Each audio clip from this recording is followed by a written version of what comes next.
Mari kita berdoa.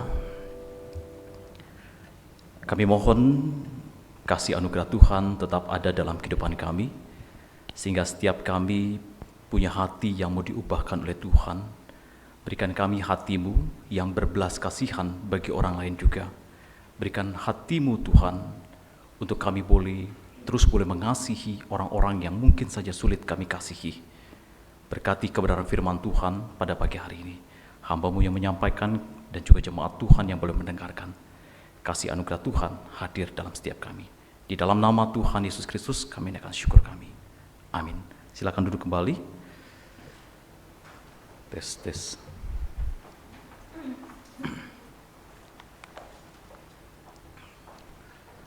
Shalom semuanya.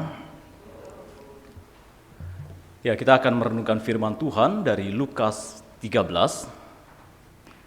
Lukas pasal yang 13.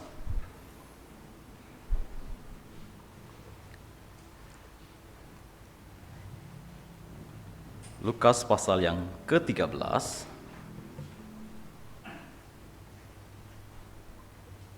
ayat 1 sampai yang ke-5.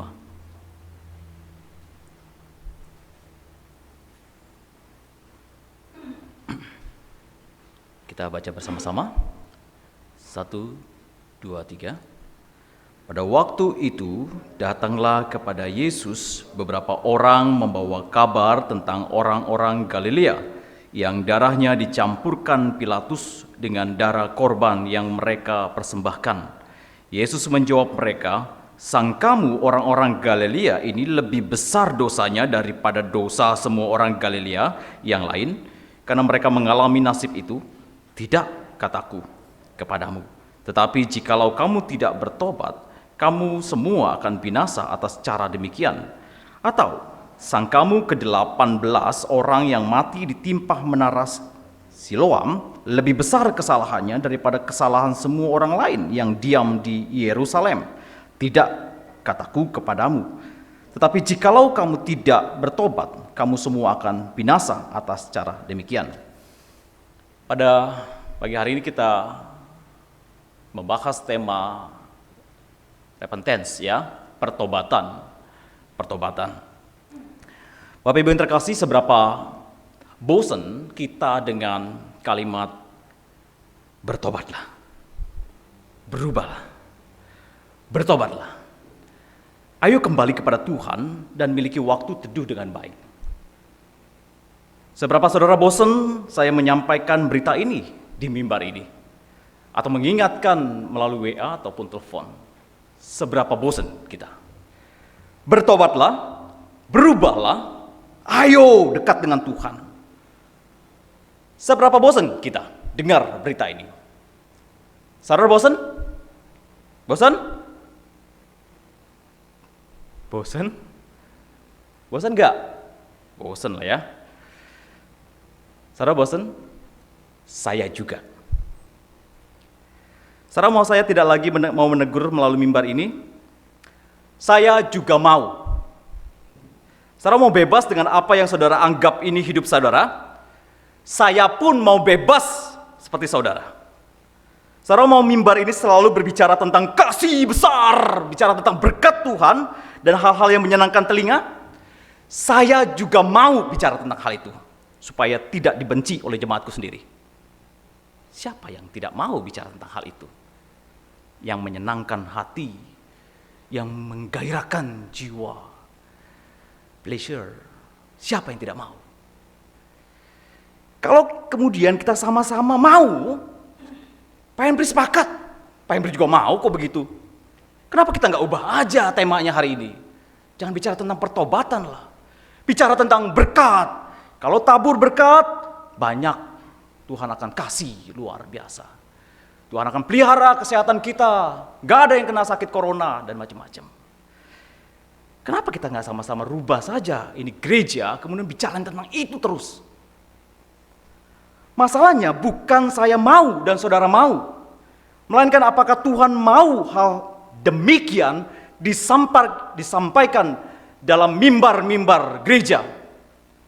Bukan masalah saya dan saudara mau dengar berita-berita yang enak saja.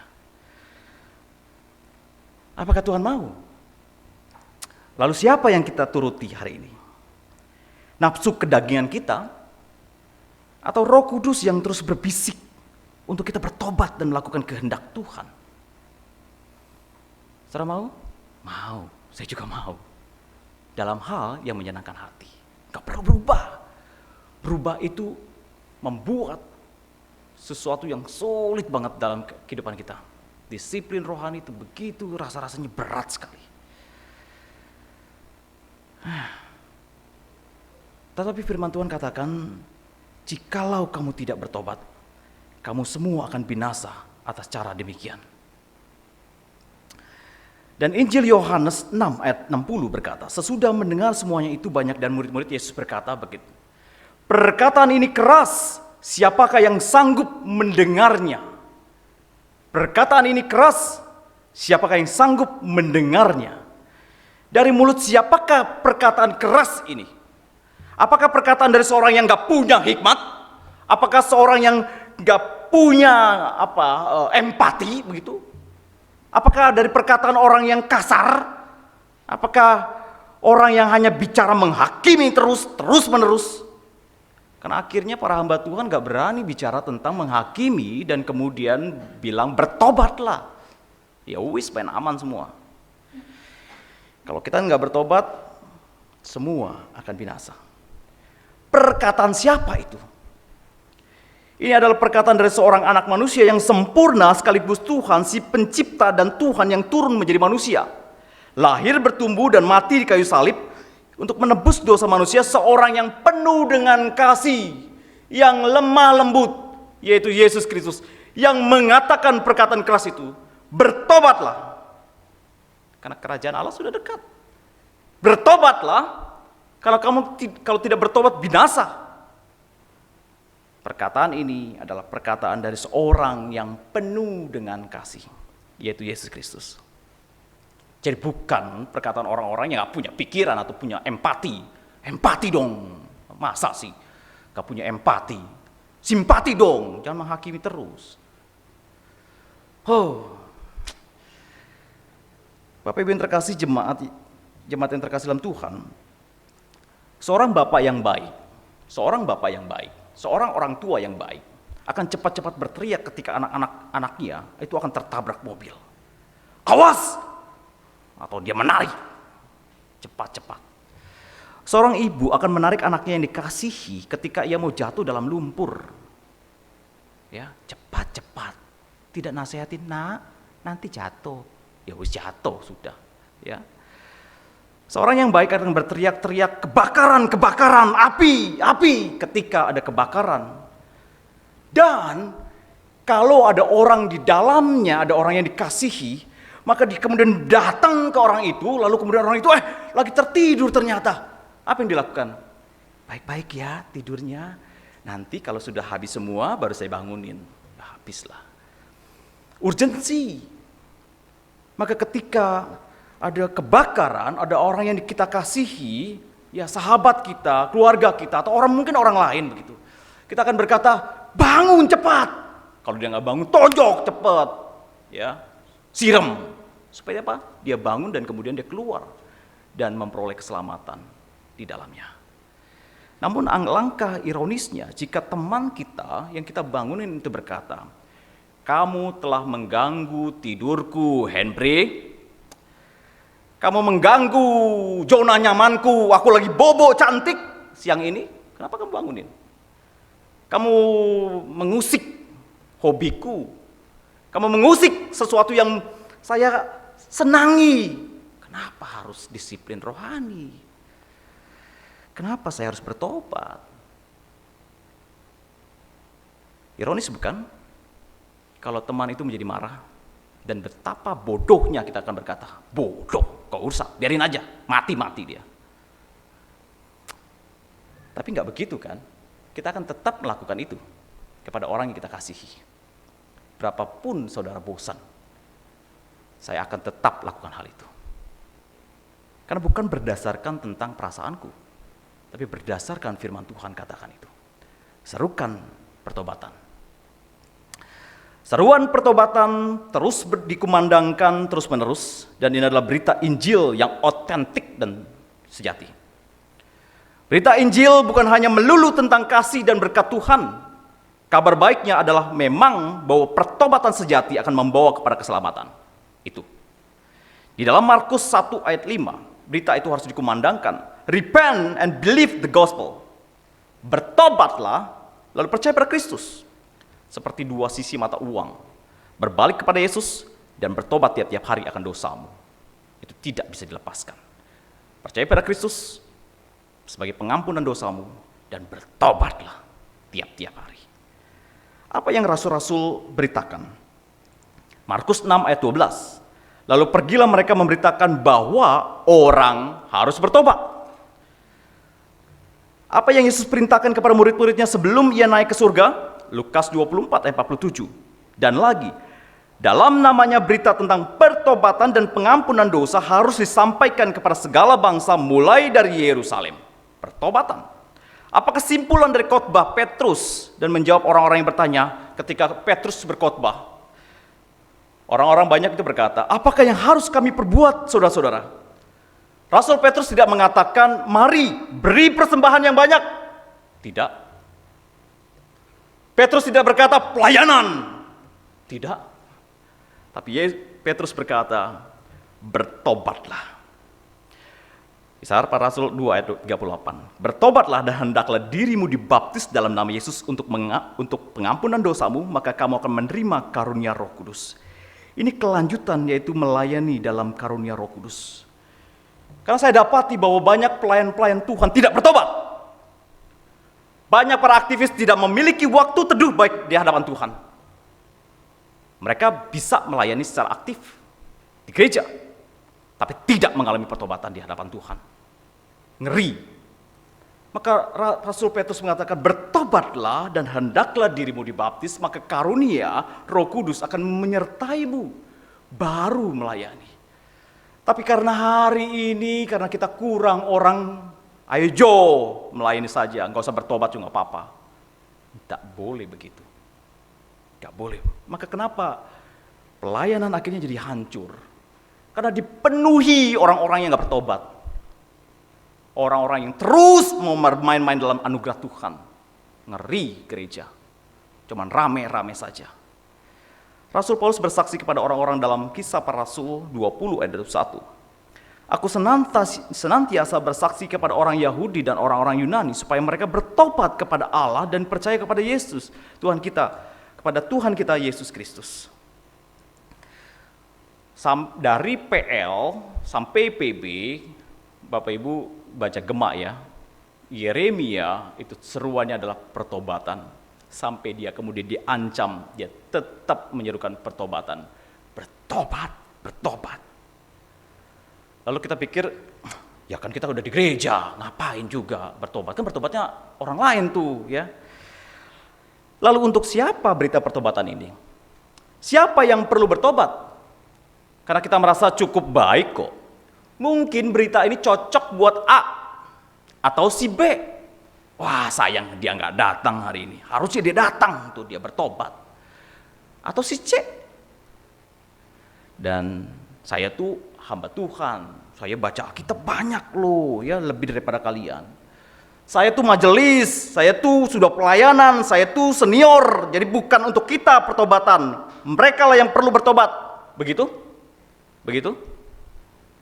Mari kita renungkan teks yang tadi kita baca, Lukas pasal 13 tadi. Di dalam ayat 1 dikatakan, pada waktu itu datanglah kepada Yesus beberapa orang membawa kabar tentang orang-orang Galilea yang darahnya dicampurkan Pilatus dengan darah korban yang mereka persembahkan. Kemudian dikatakan, Yesus menjawab mereka, sangkamu orang-orang Galilea ini lebih besar dosanya daripada dosa semua orang Galilea yang lain karena mereka mengalami nasib itu? Tidak. Jadi kejadian pertama adalah di dalam teks ini kita akan menemukan dua peristiwa yang mengerikan, yang masing-masing peristiwa mengakibatkan kematian sejumlah orang. Ya, kejadian yang pertama adalah Lukas 13 ayat 1 tadi, bahwa ada ini adalah peristiwa di mana pembunuhan sejumlah orang Galilea yang dilakukan oleh penguasa Romawi Pontius Pilatus, dan mereka datang kepada Yesus, ya. Dan kejadian yang kedua adalah runtuhnya menara Siloam yang mengakibatkan 18 orang mati. Lukas 13 ayat 4, ya. Atau sangkamu ke-18 orang yang mati ditimpa menara dekat Siloam lebih besar kesalahannya daripada kesalahan semua orang lain yang diam di Yerusalem, begitu, ya. Yesus menggunakan dua peristiwa malapetaka ini sebagai kesempatan untuk menegur dan memerintahkan agar semua orang perlu bertobat. Kejadian pertama, mereka berpikir bahwa orang-orang tertentu, beberapa orang-orang Galilea yang dibunuh oleh Pontius Pilatus adalah orang-orang yang mati karena mereka lebih berdosa daripada orang-orang Galilea yang lain. Jadi seakan-akan mereka ngadu dan berharap ada pujian di dalamnya. Dan Yesus berkata, apakah menurutmu orang-orang Galilea ini adalah orang-orang Galilea yang lebih buruk daripada semua orang Galilea yang lainnya? Karena mereka menderita dengan cara sedemikian. Apakah mereka lebih berdosa daripada orang-orang Galilea yang lainnya? Pemikiran ini tidak hanya pada zaman itu. Asumsi yang salah tentang penderitaan selalu hadir dalam setiap zaman. Kita memikirkan tentang Tuhan itu jadi salah. Asumsi yang salah tentang penderitaan selalu hadir dalam setiap zaman. Kita berkatakan jika seorang terbunuh, kita akan berkata itu pasti ada dosa. Orang yang mati mengenaskan pasti ada dosa yang lebih besar daripada daripada yang lain. Kalau ada orang yang mati ketabrak, injak lagi dan macam-macam, itu kita mengatakan bahwa itu pasti dia lagi ada dosa. Ya. Orang-orang yang mati karena corona, kita berkata tuh kan terkutuk dia, lagian hidupnya begitu sih. Dan kita merasa lebih baik daripada dia. Ya, asumsi ini. Mereka telah melakukan dosa dan Yesus menyangkal pendapat ini dengan tegas mengatakan, tidak. Apakah orang Galilea yang mati dengan cara seperti itu karena mereka adalah orang-orang yang berdosa yang lebih buruk dari yang lain? Tentu tidak. Kita tidak boleh berasumsi bahwa kejahatan telah menimpa seseorang karena mereka telah berbuat dosa lebih banyak dari orang lain. Kita tidak boleh. Karena Roma 3 ayat 23 memberitahukan kita bahwa semua orang telah berbuat dosa dan telah kehilangan kemuliaan Allah. Jadi tidak ada yang lebih baik.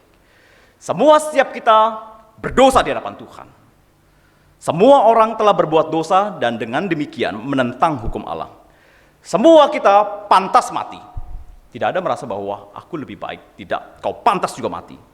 Kemudian Yesus mengalirkan kepada pemikiran yang baru daripada pendengarnya, bahwa mereka harus berpikir tentang diri mereka sendiri, kondisi mereka sendiri. Pikirkan dirimu, tidak kataku kepadamu. Tetapi jikalau kamu tidak bertobat, kamu semua akan binasa atas cara demikian. Bapak Ibu yang terkasih dan Tuhan, kita telah merenungkan dari kitab Yeremia, bahwa semua bangsa-bangsa pada akhirnya mendapatkan hukuman dari Tuhan. Pagi hari ini ditutup ya, Babel yang selalu dipakai oleh Tuhan, lalu kemudian dihukum habis-habisan. Kenapa mereka dihukum? Karena mereka tidak bertobat. Bahkan bangsa Israel tanpa kecuali. Semua yang tidak bertobat dihukum oleh Tuhan. Di dalam kedaulatan Tuhan, di dalam keadilan Tuhan. Nah begitu juga dengan peristiwa yang kedua, ayat 18. Peristiwa yang kedua, 18 orang tewas akibat jatuhnya menara di Siloam. Nah di dalam peristiwa ini, orang-orang ini tidak dibunuh oleh orang lain. Tetapi semata-mata ini adalah tindakan Allah dan Yesus mengangkat peristiwa ini untuk menunjukkan bahwa kematian yang mengerikan tidak hanya terjadi pada orang asing seperti orang Galilea. Orang-orang yang tidak kenal Tuhan, orang-orang Galilea. Orang-orang yang di luar sana, itu mati mengenaskan. Tetapi juga orang Yahudi yang berdarah murni yang tinggal di Yerusalem, semua sama dan pantas menerima upah dosa, yaitu maut.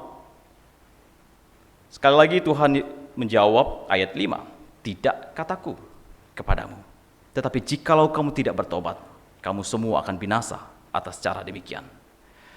Seakan-akan Yesus mau berkata, mengapa kamu berpikir tentang mereka bahwa kondisi mereka lebih berdosa daripada kalian? Kalau kalian tidak bertobat, kamu pun akan binasa. Bukankah kita merasa bahwa gereja aman? Kita menjadi orang Kristen, tak perlu lagi bertobat. Kata siapa? Kalau kita tidak bertobat tiap-tiap hari, engkau pun akan binasa. Hal ini yang dikontraskan oleh Tuhan dalam dua peristiwa. Orang Yahudi, ada menara Siloam. Menara Siloam itu adalah tempat di mana orang-orang yang percaya kumpul sebenarnya. Orang-orang yang mengharapkan pertolongan Tuhan di dalamnya di situnya. Tapi mati 18 orang. Jangan merasa hebat. Jangan merasa bahwa kita baik-baik saja. Jangan merasa bahwa kita sehat.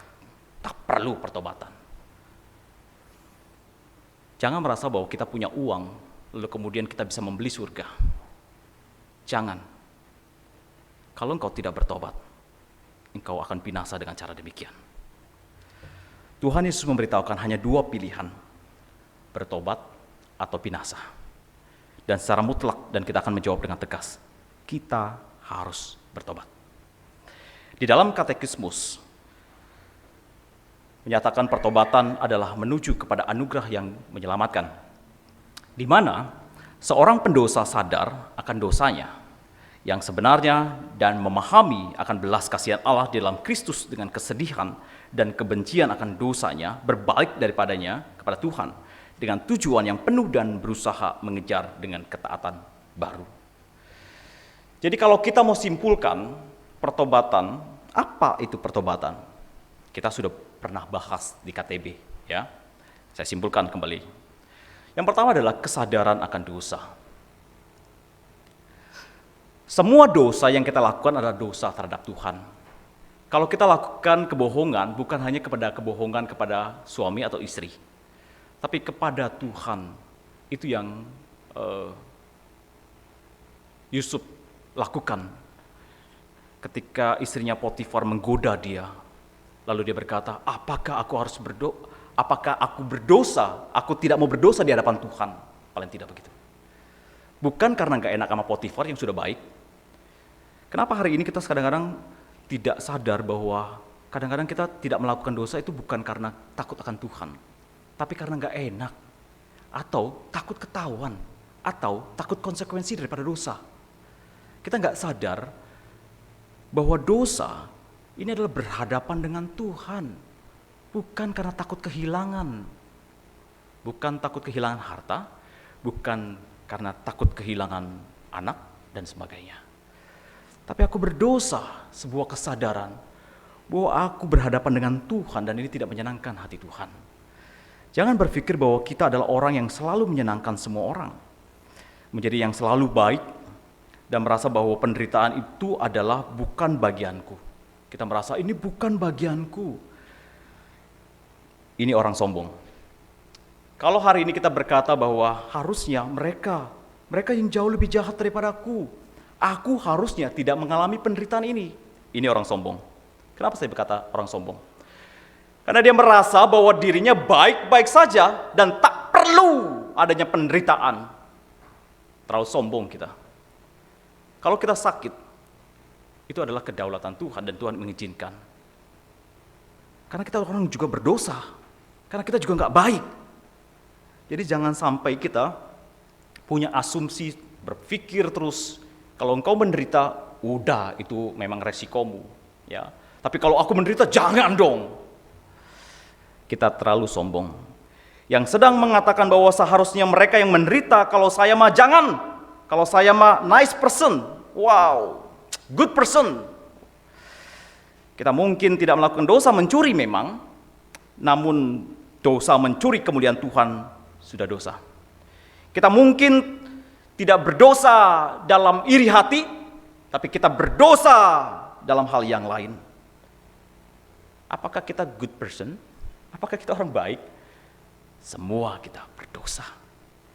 Cuma dosanya beda. Ya, yang lain dosanya ngomongnya kasar, tapi kamu juga pikirannya kasar, pikirannya jorok mulu. Semua harus bertobat. Ya. Kita tahu berbuat benar, namun kita tidak melakukannya, kita berdosa.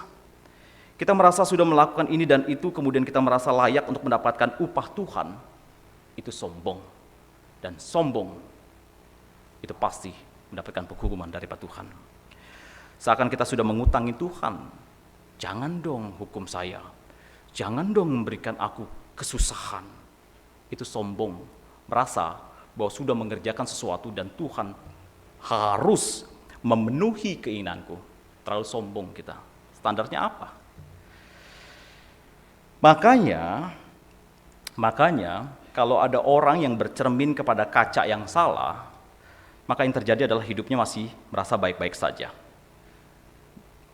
Bercermin kepada sesuatu yang salah, yang buram, maka kita merasa oke, hidupku baik-baik saja. Kadang-kadang kita juga bercermin kepada orang lain. Saya masih lebih baik daripada orang lain. Itu tuh ya, si engkau itu nggak ke gereja-gereja. Ya gue mah masih baik, bener. Dan gue nggak perlu bertobat. Si enci itu ya, kalau kasih persembahan tuh diomongin terus. Ya, kita merasa lebih baik dan kita merasa bahwa aku lebih layak daripada dia. Saya tuh ya sudah pelayanan, seharusnya baik-baik saja dong. Dia tuh yang harus bertobat. Saya tidak melakukan KDRT, namun kau dendam kepada orang lain. Kita kalau terus memakai cermin yang salah, akan salah selamanya. Lalu apa yang kita pakai? Firman Tuhan.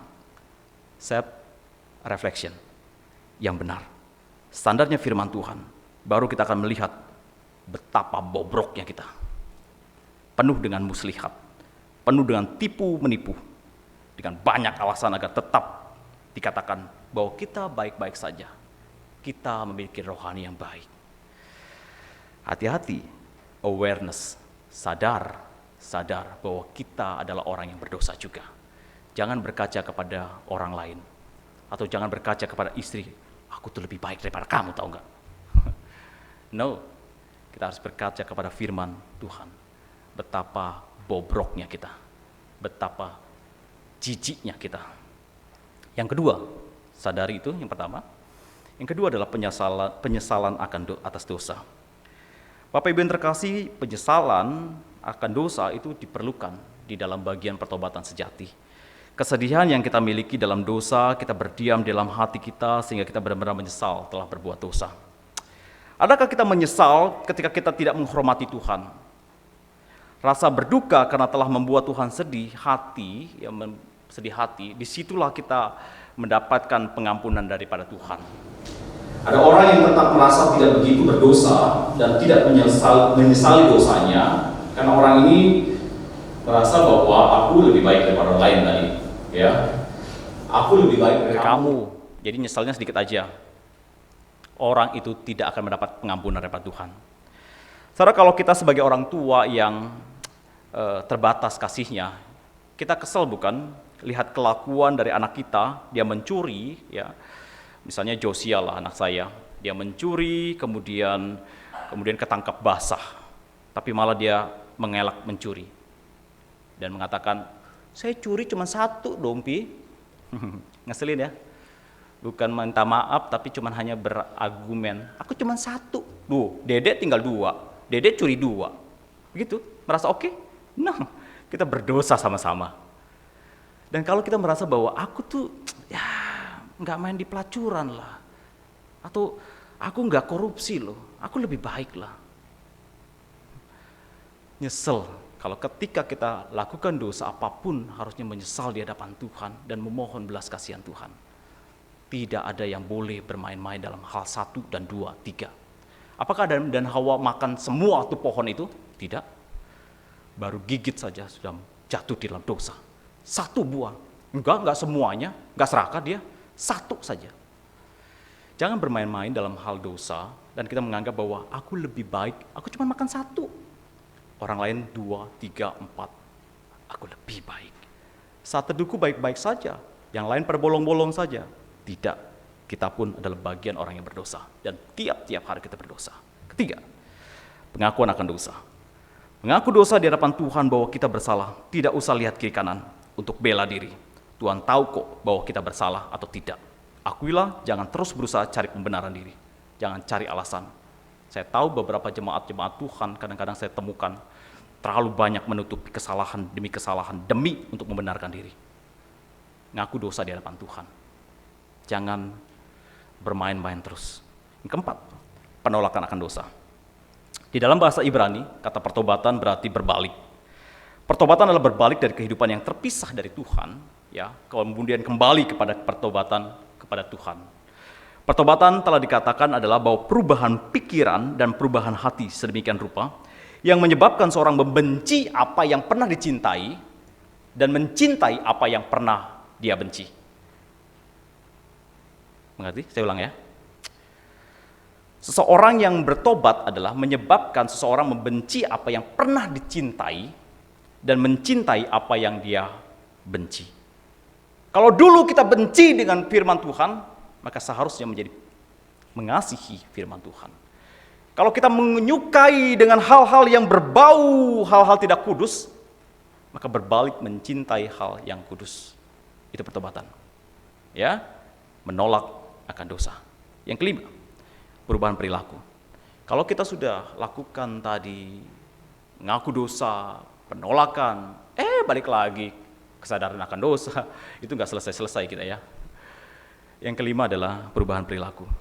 Hasrat yang selalu ingin melakukan kebenaran firman Tuhan. Seperti Yesaya 1 ayat 16 berkata, Yesaya 1 ayat 16, basuhlah, bersihkanlah diriku, jauhkanlah perbuatan-perbuatanmu yang jahat dari depan mataku. Berhentilah berbuat jahat dan belajarlah berbuat baik. Katakan belajar, artinya memang susah loh. Ya. Berbuat baik itu belajar, tapi berbuat jahat itu nggak perlu belajar, karena udah naturnya kita. Usahakan keadilan. Kenapa dikatakan usaha? Karena memang keadilan itu perlu diusahakan, tidak ngeglontor begitu aja, tidak otomatis. Kita perlu mengusahakan keadilan. Kendalikan orang kejam, belalah hak anak-anak yatim, perjuangkanlah perkara janda-janda, bukan janda-janda yang kaya ya. Bukan janda-janda yang kemudian untuk memelihara mereka, janda-janda yang cantik-cantik ya. Bukan itu ya. Tapi ini janda dalam konteks Yahudi, itu adalah orang-orang yang tidak punya pengharapan apa-apa. Dia hanya bergantung kepada suaminya. Tapi ketika suaminya meninggal, sudah meninggal, maka dia tidak punya apa-apa. Dan itu berpengharapan banget dengan orang lain. Dan Tuhan berjanji dan Ia akan menepati janjinya kalau orang-orang yang bertobat. 18. Marilah kita berperkara firman Tuhan, sekalipun dosamu merah seperti kirmizi akan menjadi putih seperti salju, sekalipun berwarna merah seperti kain kesumba akan menjadi putih seperti bulu domba. Ini janji Tuhan. Siapapun kita, berapapun banyaknya dosa kita, datang kepada Tuhan dan bertobatlah, dan Tuhan akan pulihkan kita. Jemaat yang terkasih, pentingnya kita bertobat mulai hari ini, karena tanpa pertobatan tidak adanya pengampunan dosa. Dan ini berjalan bersama-sama dengan kekristenan sejati. Tanpa pertobatan tidak adanya kebahagiaan yang sejati. Tanpa pertobatan yang sejati kita tidak akan mendapatkan perkenanan hati Tuhan. Tanpa pertobatan tidak akan ada keselamatan. Karena itu kita harus berdoa memohon pertobatan dan mengetahui bahwa itu adalah kasih anugerah Tuhan. Jikalau kita benar-benar jujur di hadapan Tuhan, mengakui bahwa kita lemah dan butuh anugerah Tuhan, berbalik kepada Tuhan, dan jangan memikirkan orang lain dalam hal ini. Jangan hanya memikirkan kalau lu bertobat, gua berubah, gak akan pernah selesai. Ya, dalam suami istri, saya seringkali begitu sama Canto Berta. Dulu ya, zaman-zaman kegelapan. Ya. Kalau Koko nggak berubah, aku pun tidak berubah. Kalau Koko semakin jahat, saya akan semakin lebih jahat. Gitu perkataan-perkataan orang-orang di luar sana. Kita saling mengancam begitu ya. Padahal pertobatan itu adalah pribadi di hadapan Tuhan. Bukan karena kamu bertobat, lalu aku ikut jadi bertobat. Karena keselamatan itu pribadi. Mari berbalik kepada Tuhan Yesus dan jangan hanya memikirkan orang lain bertobat. Karena ini adalah urusan setiap kita. Entah kalian hamba Tuhan, entah majelis, entah aktivis, bertobat, tinggalkan kenajisan, tinggalkan kelakuan yang tidak pantas, tinggalkan kemalasan, kelakuan yang tidak pantas, tinggalkan kemalasan yang terus-menerus dalam hidup kita, tinggalkan sok sibuk, tinggalkan alasan ini dan itu hanya untuk kedaginganmu. Bertobatlah, kerajaan Allah sudah dekat denganmu. Bertobatlah sekarang dan jangan menunda. Nah, kita seringkali menunda, besoklah bertobat. Oh, hari Senin, oh pas momennya, lewat lagi. Oh, minggu depan lagi, ya. Orang Galilea yang terbunuh oleh pedang Romawi, orang-orang yang kemudian tertimpa di Menara Siloam, tidak pernah mendapatkan peringatan terlebih dahulu bahwa mereka akan mati. Tidak pernah. Kemudian dia mati. Dan pertobatan tidak dapat dilakukan di liang kubur. Tidak pernah ada. Pertobatan dilakukan semasa masih ada nafas hidup kita. Pertobatan dilakukan sekarang. Peringatan terus dikumandangkan. Apakah virus corona ini bukan peringatan Tuhan? Kita harus membacanya, iya.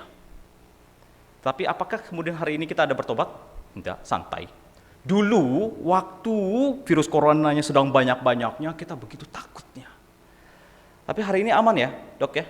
Udah turun. Oke, mari kita lakukan dosa lagi. Ayo, dosa lagi. Kita nggak peka dengan zaman. Kita nggak peka dengan suara Tuhan. Kita nggak peka dengan peringatan Tuhan demi peringatan yang terus dilakukan. Pekalah, sadarlah. Saudara tidak mau bertobat cepat, itu mungkin sudah terlambat. Ini serius. Ini berita penting. Lukas 13 ayat 6 sampai 9. Ini adalah perumpamaan tentang pohon ara yang tidak berbuah. Saya bacakan ya. Ini kelanjutannya. Lalu Yesus mengatakan perumpamaan ini, seorang mempunyai pohon ara yang tumbuh di kebun anggurnya dan ia datang untuk mencari buah pada pohon itu. Tetapi ia tidak menemukannya. Ayat ke-7. Lalu ia berkata kepada pengurus kebun anggur itu, sudah 3 tahun aku datang mencari buah pada pohon ara ini dan aku tidak menemukannya. Tebanglah pohon ini. Untuk apa ia hidup di tanah ini dengan percuma? Jawab orang itu, Tuan, biarlah dia tumbuh tahun ini lagi. Aku akan mencangkul tanah sekelilingnya dan memberi pupuk kepadanya. Ayat 9. Mungkin ya, tahun depan ia berbuah. Jika tidak, tebanglah dia. Mengerti? Kaitannya dengan ayat yang di atas. Bahwa kesempatan itu terbatas. Pengurus kebun anggur meminta waktu 1 tahun lagi. Mungkin ini akan berbuah. Tuhan itu sabar. Tuhan itu penuh dengan kasih. Benar, haleluya, puji Tuhan. Kasihnya besar, iya. Tapi jangan sampai kita merasa bahwa Tuhan lalai dengan janji-janjinya. Tuhan tidak lalai. 2 Petrus 3 ayat 9. Seringkali kita berpikir bahwa Tuhan lalai. 2 Petrus 3 ayat 9. Tuhan tidak lalai menepati janjinya. Sekalipun ada orang yang menganggapnya sebagai kelalaian. Bukankah asumsi kita begitu? Tuhan lalai. Masa orang baik kagak diberkati? Masa orang jahat diberkati? Lalai. Mau gantiin Tuhan kita? Atur Tuhan. Tetapi ia sabar terhadap kamu. Karena ia menghendaki supaya jangan ada yang binasa. Melainkan supaya semua orang bertobat. Berbalik dan bertobat. Mari kita perbaharui pikiran kita tentang Tuhan. Tuhan tidak akan pernah melepaskan orang-orang yang tidak mau bertobat. Penghukuman tetap harus dilaksanakan. Tetapi pengampunan tetap juga diberikan bagi orang-orang yang mengaku dosa di hadapan Tuhan dan hati remuk di hadapan Tuhan. Apa yang saudara pilih? Bertobat atau binasa? Mari kita memiliki pemikiran baru tentang Allah yang penuh dengan kasih. Bukan sampai berhenti, sampai di situ. Namun juga Allah yang mengharapkan kita semua bertobat, berpaling dari kejahatan kita, dan seriuslah dengan Dia. Kenapa? Karena Dia pun serius dengan kita. Bertobatlah. Jangan anggap Tuhan lupa. bahwa ada kesalahan-kesalahan kita. Tuhan bukan pelupa, atau Tuhan kemudian, aduh sudah tua ya, saya lupa tuh kesalahan kamu, Pri. Enggak, dia ingat. Dan dia juga akan ingat hal-hal yang kita sudah lakukan, dan dia Tuhan yang akan memberkati setiap kita. Cuman kadang-kadang asumsi pemikiran kita, preposisi kita tentang keadilan Tuhan itu kadang-kadang masih salah.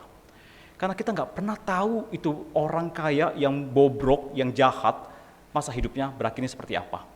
Kita cuma hanya tahu yang sepandangan kita yang sekarang secara hari ini.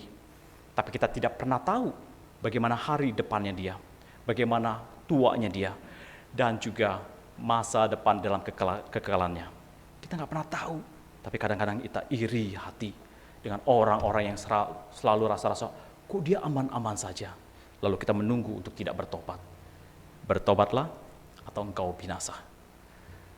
Biarlah setiap kita serius, dan mulailah dengan disiplin rohani yang baik. Disiplin saat teduh bukan sesuatu yang tinggi banget, kerohanian yang tinggi. Itu basic banget sebagai dalam kekristenan. Itu basic, itu dasar banget. Tapi yang dasar ini begitu bergumul kita setengah matinya. Ya, saya nggak tahu bagaimana mau ngomong apa. Ini basic banget. Dan kalau itu yang basic saja kita belum lakukan, jangan mimpi untuk berbuah. Karena wadahnya aja nggak ada. Jangan mimpi untuk buah itu kemudian dinikmati oleh orang lain. Jangan mimpi. Karena kita tidak menyiapkan wadah yang baik. Baca firman Tuhan, renungkan firman Tuhan, puji Dia, renungkan baik-baik. Dan kita akan mendapatkan sesuatu yang Tuhan janjikan. Kelimpahan kebahagiaan, sukacita yang sejati. Amin. Mari kita berdoa. Tuhan, betapa hati ini bebal, Tuhan. Kami pikir masa hidup kami masih lama, dan kemudian kami bisa berpikir dan lakukan dosa lagi. Dan kami berpikir bahwa kasih Tuhan itu begitu besarnya. Iya, tapi kami lupa bahwa ada murka Tuhan, dan ada Tuhan yang Maha Kudus yang benci akan dosa. Kami lupa itu Tuhan. Tapi seperti anak kecil yang hanya menekankan satu sisi karaktermu, tapi kami lupa begitu banyak karaktermu yang tidak bisa bertentangan satu dengan yang lainnya. Kami mohon kiranya jemaat Tuhan bertumbuh dengan baik. Setiap kami berdiri di hadapan Tuhan, bukan kami berkaca di hadapan orang-orang kami, tetangga kami, istri kami atau suami kami. Kami berkaca dengan firman Tuhan. Ajar kami Tuhan bertobat. Sebab itu adalah sebuah kesempatan bagi kami, anugerah bagi kami untuk lakukan kebenaran firman Tuhan. Di dalam nama Tuhan Yesus Kristus kami mengucap syukur. Amin.